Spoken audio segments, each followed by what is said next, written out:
The high price of watching a good man walk away.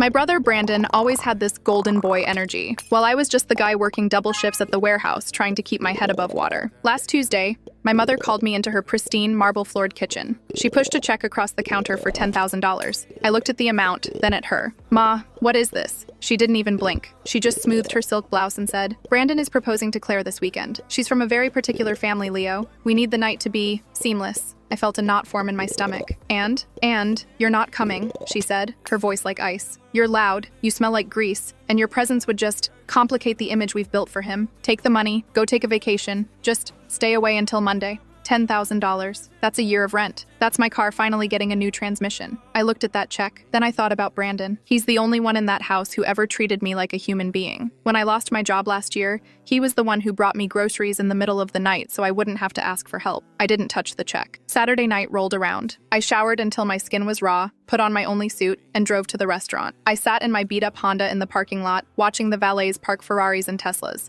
I saw my mother through the window. She looked perfect. She was laughing, sipping champagne, playing the part of the sophisticated matriarch. Then, I saw Brandon. He looked terrified, clutching a small velvet box under the table. He kept looking at the door, waiting. He was looking for me. I walked in. The silence at that table when I approached was deafening. My mother's face turned a shade of gray I didn't know existed. "Leo?" Brandon stood up, his whole face lighting up. "Man, I thought you weren't gonna make it. Ma said you had a massive shift you couldn't miss." I looked my mother dead in the eye. She was shaking with pure, unadulterated rage. I paused, letting the weight of the moment sink in, that some things are just too expensive to miss. I stayed. I watched him get down on one knee. I was the first person to hug him when she said yes. My mother never sent that check. In fact, she hasn't spoken to me since. But every time Brandon calls me to talk about wedding plans or asks me to be his best man, I realize that $10,000 was a cheap price to pay to find out that my brother is worth more than her perfect image will ever be.